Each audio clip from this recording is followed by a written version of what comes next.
Eu tinha uma prima que tinha 34 anos, era uma pessoa muito alegre, saía, trabalhava, estudava, até se envolver num relacionamento abusivo que levou à morte aos 34 anos.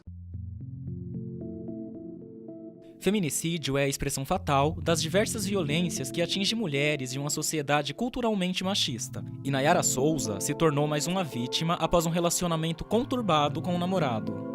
Um estudo realizado pelo G1, em parceria com o Núcleo de Estudos de Segurança da USP e o Fórum Brasileiro de Segurança Pública, estimou que em 2017, dos 4.473 assassinatos ocorridos no Brasil, 946 foram registrados como feminicídio, um aumento de 16,5% em relação a 2016, quando foram registrados 812 casos. Se considerarmos o último relatório da Organização Mundial da Saúde, o Brasil ocuparia o 7º lugar entre as nações mais violentas para mulheres, em um total de 83 países. A violência contra a mulher ganhou um novo capítulo nos últimos anos. Em 2013, foi adicionada ao Código Penal brasileiro a Lei do Feminicídio, crime que caracteriza o assassinato de mulheres em contextos discriminatórios e por condições de gênero.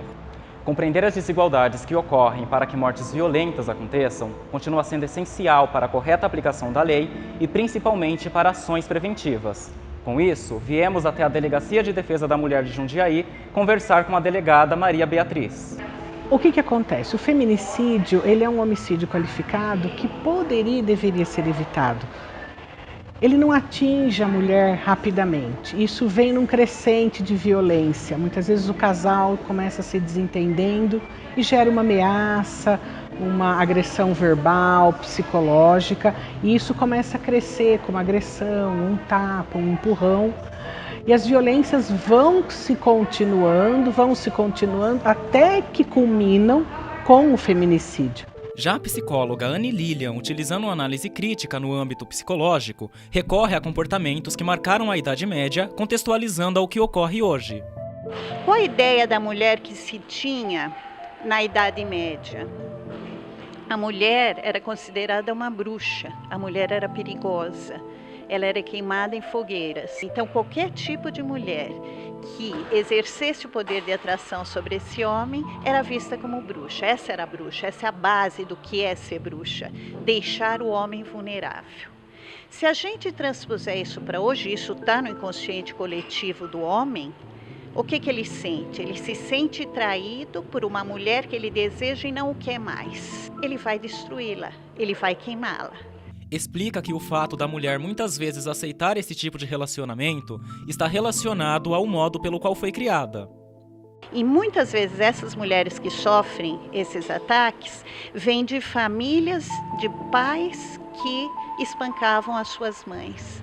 Então ela aprende que a mulher na relação com o homem tem que ser espancada e ela tem que aceitar isso.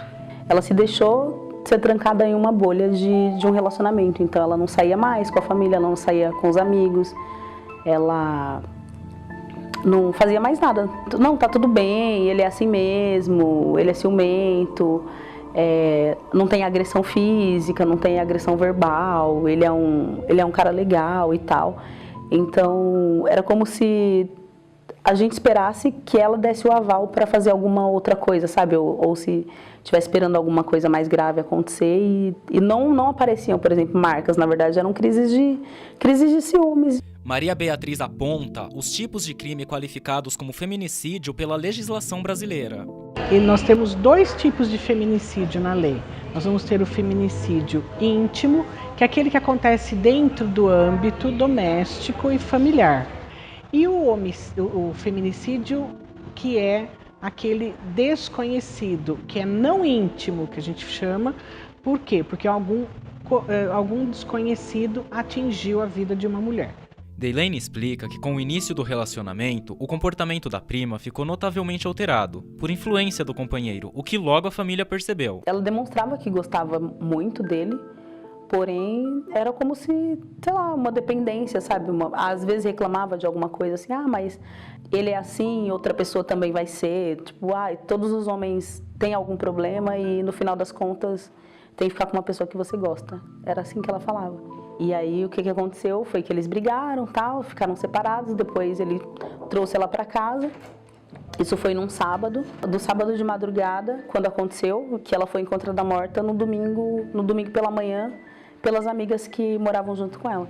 Uma das amigas da vítima que morava com ela relatou que presenciou a amiga entrando com o companheiro no apartamento após uma discussão. A conclusão das investigações apontam que a causa da morte foi envenenamento em decorrência de um possível suicídio.